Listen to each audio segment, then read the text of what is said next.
अस्सलाम वालेकुम and welcome back to our new video. तो आज की वीडियो में हमारे पास बहुत ही एक स्पेशल गेस्ट मौजूद हैं जिनसे हम इंटरव्यू की टिप्स लेंगे कि यार इंटरव्यू कैसे क्लियर करें। And the person is working at Depsing for more than 5 years now and he is my current lead at Depsing. तो बाकी का इंट्रोडक्शन इनसे ही लेते हैं। Let's go. Hi guys, I'm Mohammed Fakhar. I've been working here at DevZing as an associate team lead, and I've been here at DevZing for the past 5 years now. Thank you, Zahid, for having me here.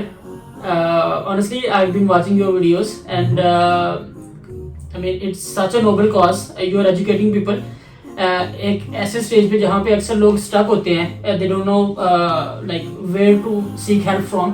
I used to watch all your videos, and I know कि इस stage पे, career के stage पे लोगों को कितनी help की ज़रूरत होती है, because we've been at this stage. Exactly. So yeah, I mean, happy to be here with you. Thank you Fahar भाई फॉर गिविंग मी टाइम। आपके पीछे मैं कब से लगा हूँ लेकिन आप टाइम ही नहीं दे रहे, तो कोई नहीं, आपकी भी अपनी अलग मसरूफियात होती हैं। तो thanks for giving me time. और इन बंदों के लिए जो देख रहे हैं, इनको भी आपसे कुछ ना कुछ आज सीखने को मिलेगा।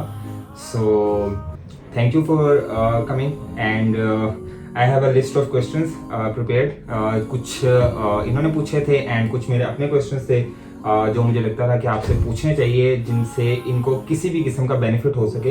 तो I'll start with that questions. Yeah, sure. And it should be more of a chit chat between two colleagues rather than a podcast or an interview. Exactly. It would be more of a fun to have a chit chat.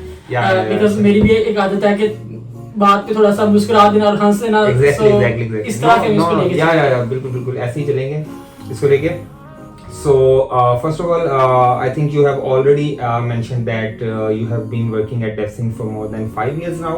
Yes. And आप थोड़ा सा इसमें brief अगर कर दें कि आपके 5 year की जर्नी कैसी रही है और आपको DevSing में क्या क्या आपको इधर कुछ ऐसा एक्सपोजर मिला है जो कहीं और आपको नहीं मिल सकता था, और आपको इधर ऑन अ लाइटर नोट आपको क्या क्या बेनिफिट्स वगैरह मिले हैं जो आप शेयर कर सके publicly, that would be good.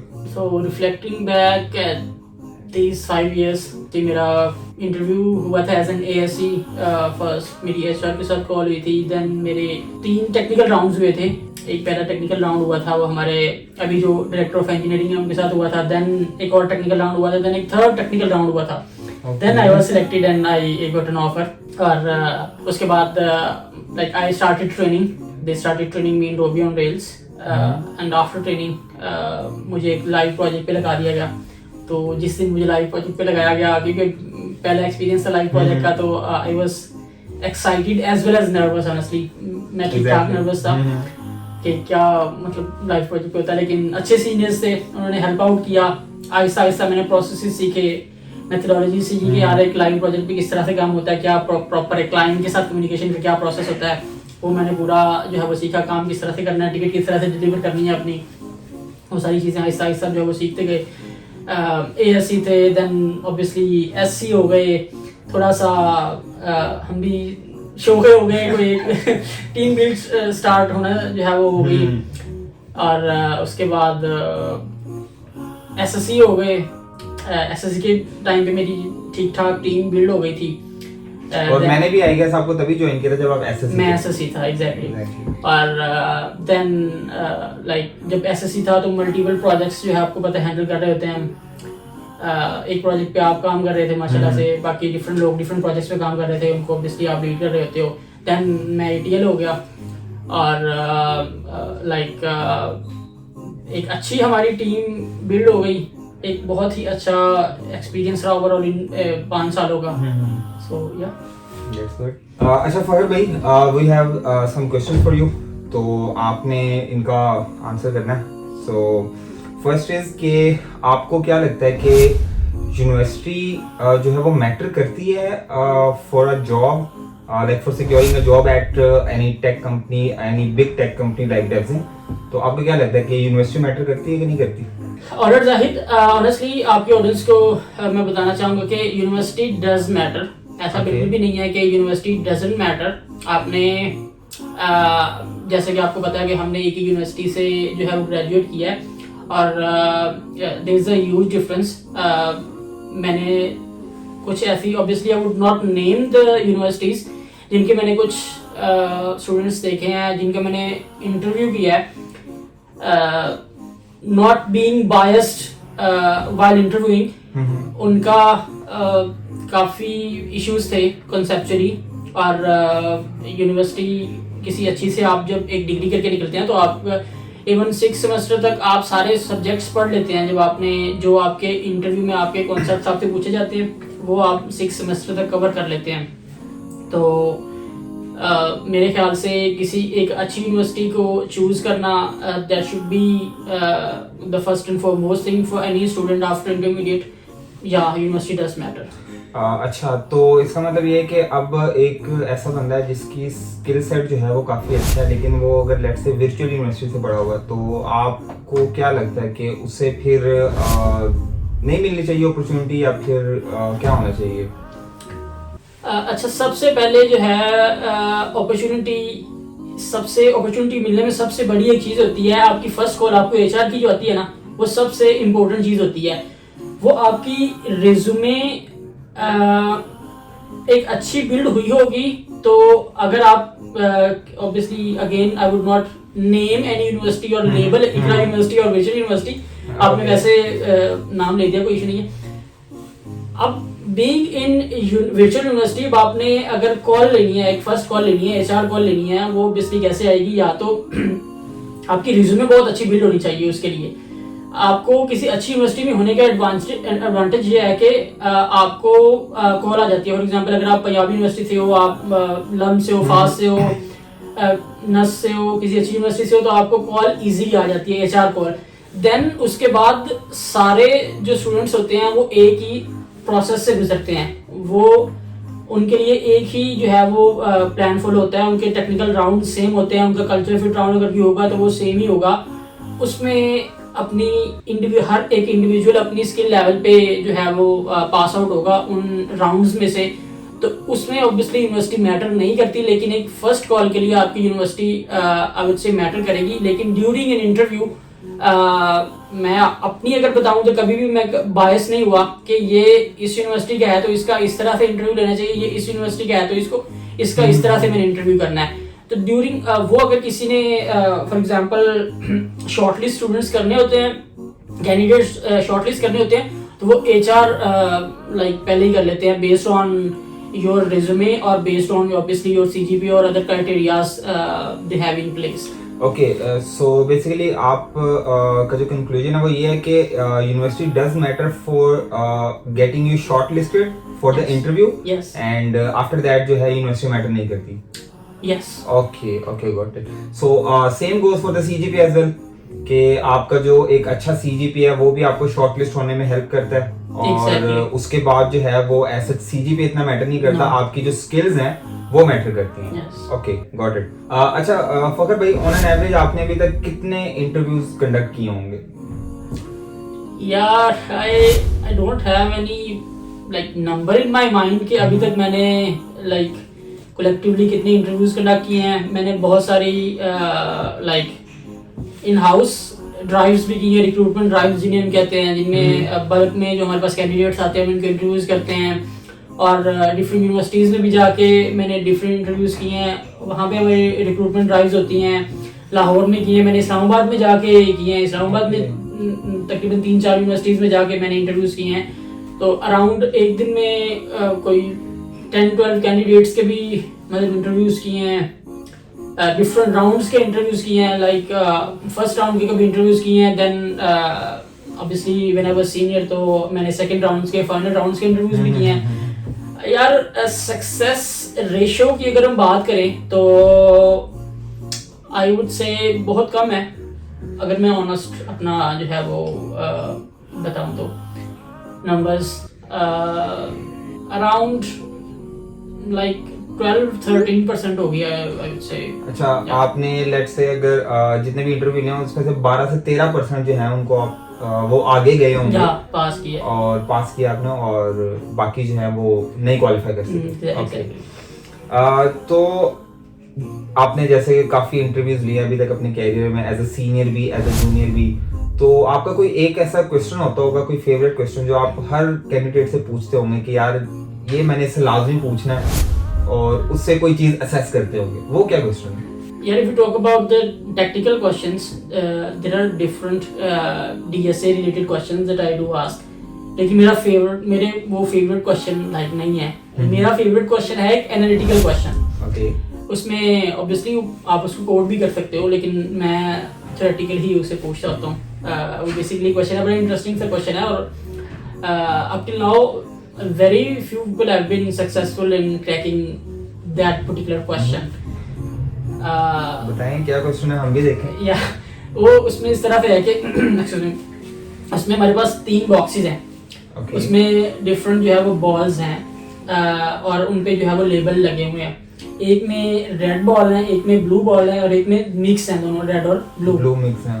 Okay. तो उन पे लेबल्स लगे हुए हैं. फॉर एग्जांपल एक बॉक्स है, उस पे लेबल लगा हुआ है रेड का, इंडिकेटिंग कि इसमें रेड बॉल्स है. एक पे ब्लू का लगा हुआ है, एक पे मिक्स लिखा हुआ है.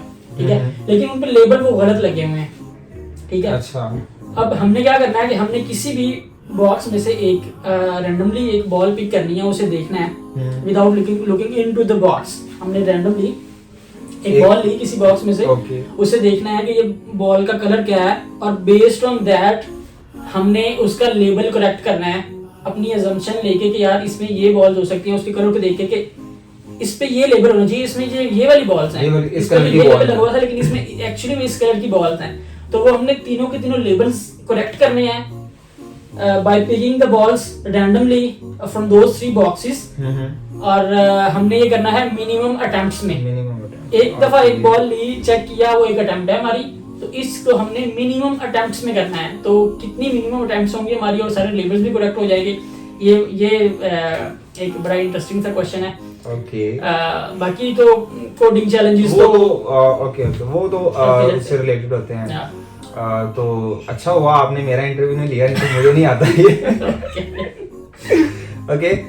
सो मूविंग फॉरवर्ड के एक जो मोस्ट आस्क्ड क्वेश्चन है वो ये है कि अगर किसी बंदे के पास डिग्री नहीं है लेकिन उसकी जो स्किल्स हैं वो कम्पेटिटिव है, तो वो जो है वो किस तरह से जो बड़ी कंपनीज हैं उसमें वो एंटर कर सकता है, किस तरह वो अप्लाई कर सकते हैं कि उसको कॉल आए और उसके बाद जो है वो आगे तो उसने अपनी स्किल्स की बेस पे उसने क्लियर करना है इंटरव्यू.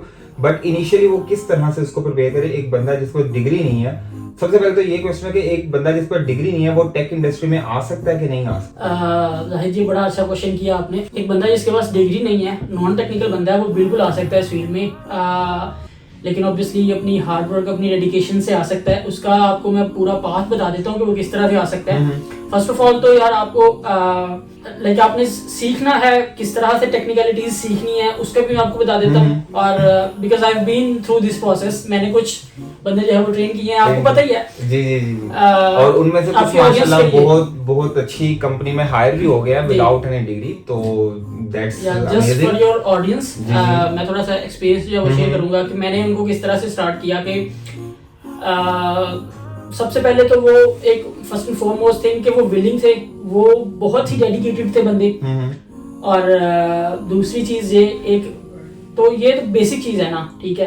दूसरी चीज ये है कि आप बेसिक्स से स्टार्ट करो. कभी भी लोग जो है, मैंने आजकल देखा है, जो भी नॉन टेक्निकल होते हैं वो सीधा किसी फ्रेमवर्क पे जंप करते हैं. रिएक्ट सीख रहे हैं, हम रूबी ऑन रेल्स सीख रहे हैं, हम जेंगो पाइथन सीख रहे हैं. ऐसा नहीं होता. आपको पहले बेसिक्स पे काम करना होता है. आपको C++ से स्टार्ट करना चाहिए. थोड़ा टाइम लगाओ, थोड़ा टाइम दो अपने आप को. ठीक है. जहाँ से ऑब्वियसली आप रिएक्ट, जेंगो, पाइथन वगैरह, रेल्स वगैरह सीख लो, वहां से आप C++ सीख लो. क्योंकि वो जो आपकी बेसिक्स पे, देयर इज अ रीजन कि यूनिवर्सिटीज में ये पढ़ाई जाती है. First, second, third, fourth semester तक C++ पढ़ाई जाती है, क्योंकि ये आपके कॉन्सेप्ट्स बहुत अच्छे कर देती है. ठीक है. मैंने उनको C++ की जो हमने बुक्स फर्स्ट, सेकंड, जो फोर्थ सेमेस्टर तक हमने पढ़ी थी, मैंने उनको बुक्स पढ़ाई. उनको जो हमारी एक्सरसाइजेज होती थी, जो हमारी लैब होती थी, मैंने उनसे करवाई. ठीक है. उनको प्रॉपर मैं जो है वो लेक्चर देता था. और लाइक जब उनकी वो बुक्स कंप्लीट हो गई, उनको मैंने प्रॉपर PDF, DSA, डेटाबेसेस, ये सब उनको, आपको पता है मेन जो है वो ये इंटरव्यू में इस चीज का पूछा जाता है. इसके बाद मैंने उनको जो है वो मैं लेके आया वेब डेवलपमेंट की तरफ. देन मैंने उनको HTML, CSS, जावास्क्रिप्ट की तरफ लेके आया. देन मैं उनको रिएक्ट की तरफ लेके आया. देन मैं उनको एक बैकएंड फ्रेमवर्क की तरफ लेके गया. तो इस पूरे प्रोसेस पे ना उनको अराउंड 1.5 ईयर 1.5 साल तकरीबन उनको लगा इस चीज में, ठीक है। उनको मैंने जो है वो एक जब प्रॉपर एक बैकएंड फ्रेमवर्क करवाया, एक उनका वो उनको पता चला कि यार एक्चुअली में ठीक है, हमने C++ के कॉन्सेप्ट पढ़े थे और उसके बाद एक वेब डेवलपमेंट एक्चुअली में ये चीज होती है, ऐप डेवलपमेंट ये चीज होती है। Then they were able to understand कि ओके हमने एक्चुअली में क्या काम जाके करना है, क्योंकि जो यूनिवर्सिटीज में स्टूडेंट्स होते हैं उन्होंने किसी हद तक कुछ ना कुछ वेब डेवलपमेंट की होती है, तो इनको भी मैं, क्योंकि इन्होंने इंटरव्यू देना था जाके, तो ओनली कॉन्सेप्ट्स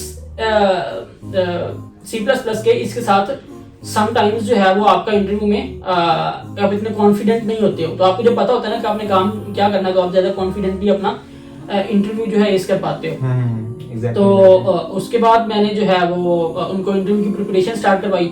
जब उन्होंने एक फ्रेमवर्क के साथ टेस्ट प्रोजेक्ट भी कर लिया, तो फिर उन्होंने इंटरव्यू की प्रिपरेशन का भी एक प्रोसेस होता है पूरा, कि आपने किस तरह से प्रिपेयर करना है, कौन कौन से क्वेश्चन पूछे जाते हैं, कौन कौन सी बेसिक्स आपकी कवर होनी चाहिए, उनको दोबारा से जो है वो मैंने सारी रिवीजन करवाई है, सारी उनको इंटरव्यू की प्रिपरेशन करवा के, और उसके बाद आपका क्वेश्चन था कि किस तरह से वो डिफरेंट बड़ी कंपनीज को अप्रोच कर सकते हैं या किस तरह से ज्वाइन कर सकते हैं। तो उसके लिए क्या प्रोसेस आपको होना चाहिए कि आपको सबसे पहले छोटी कंपनीज से स्टार्ट करना चाहिए, छोटी कंपनीज में इंटरव्यू देनी चाहिए। इवन आपको इंटर्नशिप आप करो, अनपेड इंटर्नशिप आप करो, अगर आपकी लाइक स्किल्स अच्छी हैं, किस्मत अच्छी है, आपको कहीं पे पेड इंटर्नशिप मिल जाती है, गुड टू गो, आप पेड इंटर्नशिप करो। लेकिन अगर आपको अनपेड इंटर्नशिप भी करनी पड़ रही है ना, टाइम स्पेंड करो, अपने आप को यूज टू करो, फेमिलियराइज करो विद द प्रोसेसेस के इंडस्ट्री में क्या प्रोसेस यूज हो रहे हैं, क्या जो है वो मतलब इनिशियल स्टार्ट के लिए आपको अगर अनपेड इंटर्नशिप मिल रही है तो आप वो भी स्टार्ट करो, जरूर करनी चाहिए। और जब अब उसमें देखे ना, एक आपको एडवांटेज क्या होगा वो मैं आपको बताता हूँ। उसमें आपको एक एडवांटेज ये होगा कि अब जब आपने फॉर एग्जांपल आपके पास डिग्री नहीं है ना, तो किसी भी आपने as a fresh graduate apply करना ना कहीं भी किसी भी अच्छी कंपनी में, तो उन्होंने ऑब्वियसली आपकी डिग्री को देखते हैं। लेकिन जैसे ही आप एक्सपीरियंस हो जाते हो ना, तो फिर आपको पता है कि आपको वो देखते हैं कि आपने किन प्रोजेक्ट्स पर किन टेक्नोलॉजीज पे काम किया है, तो आपकी रिज्यूमे फिर उस हिसाब से होती है, ना कि आपने डिग्री कहाँ से किया या आपका सीजीपीए क्या है, उस बेस पे नहीं होती। तो आपने क्या करना है कि पहले इंटर्नशिप से आपने एक्सपीरियंस गेन करना है, ठीक है। एक्सपीरियंस गेन करने के बाद जब आप डिफरेंट फ्रेमवर्क्स और टेक्नोलॉजीज ऐड करोगे ना अपने रिज्यूमे में, देन आपकी जजिंग उस बेसिस पे होगी। फिर आपको यूनिवर्सिटी की बेस पे कोई नहीं जज करेगा, आपको सीजीपीए की बेस पे कोई नहीं करेगा, just based on your experience आपको जो है वो अप्रोच करेंगे जी।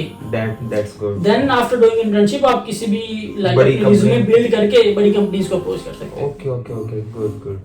अच्छा, just to motivate our people, जो कि आपने कभी मुझे नहीं बताई, लेकिन आप जरा बताएंगे कि आपको ओवरऑल जब 5 इयर्स हो गए तो अब आपकी सैलरी कितनी है, तो आप थोड़ा सा एस्टिमेट देंगे। थोड़े पर्सनल हो रहे हैं। हमें तो कभी बताई नहीं आपने, तो हो सकता है इनको बता दें हम।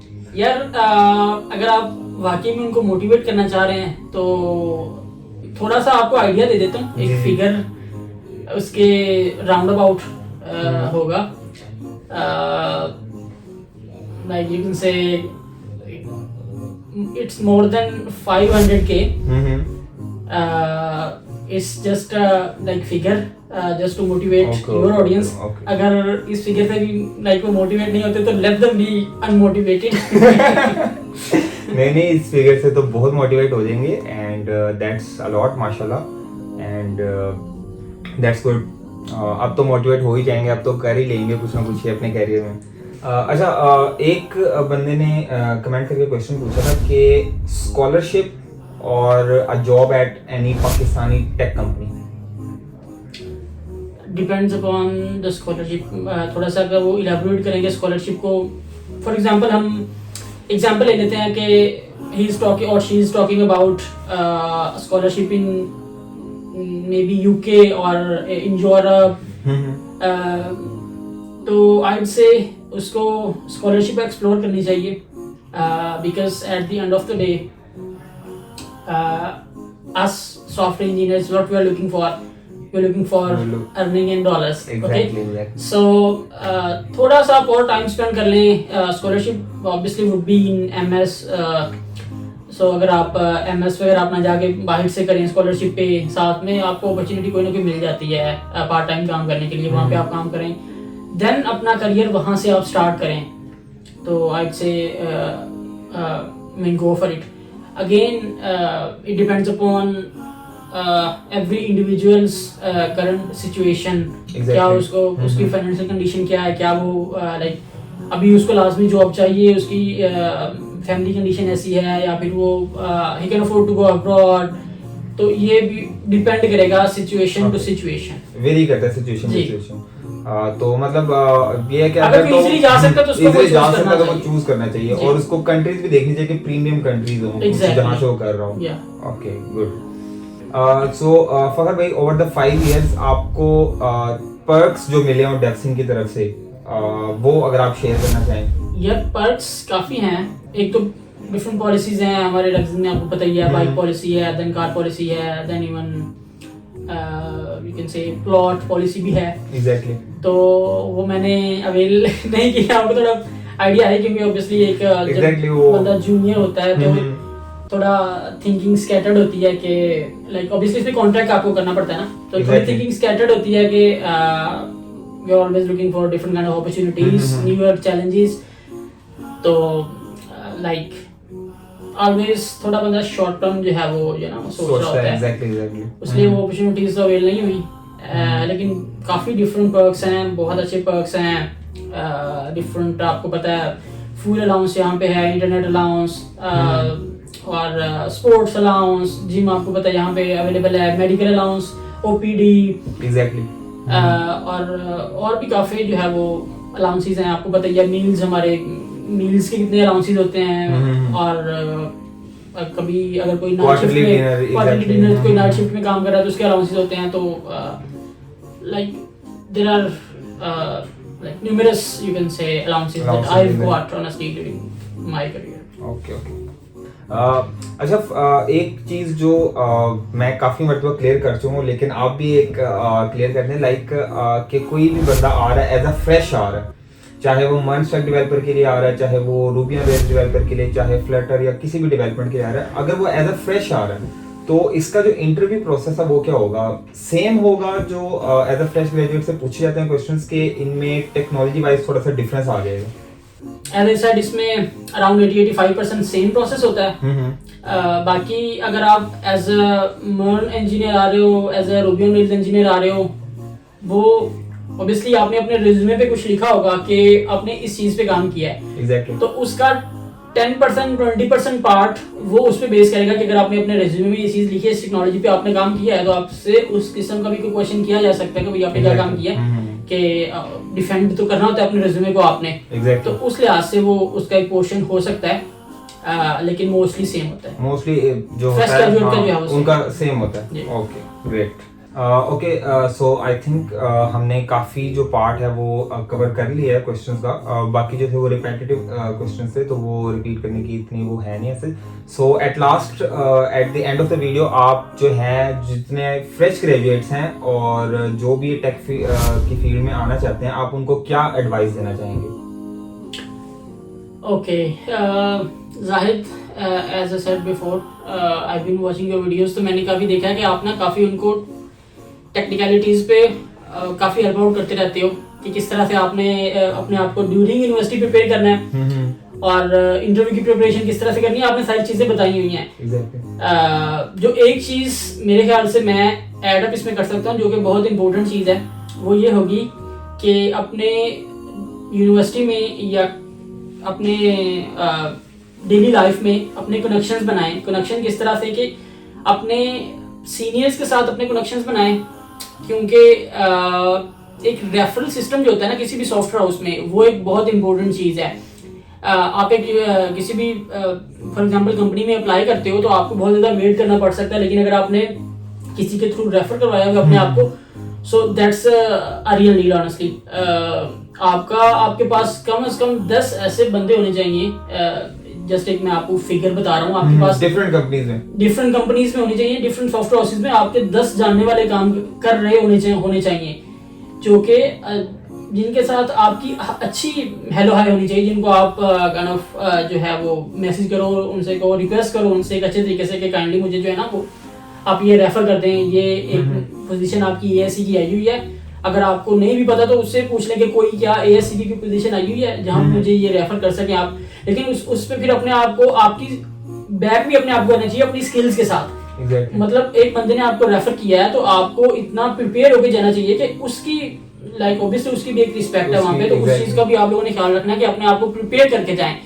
तो मेरी आप लोगों से यही एक लाइक मेरी सजेशन होगी, एडवाइस होगी कि यार अपने कनेक्शन बनाएं। ये एक बहुत इंपॉर्टेंट चीज़ होती है। फर्स्ट कॉल किसी कंपनी की तरफ से आना, ये honestly this is the real deal. बाकी तैयारी हर कोई कर लेता है, मैंने देखा है लोगों को जो है वो सबसे ज्यादा डिफिकल्टी हो रही होती है कि उनको कॉल नहीं आ रही होती, अप्लाई कर रहे हैं, Exactly, अप्लाई कर कोई रहे हैं, अप्रोच नहीं कर रहा होता। एग्जैक्टली।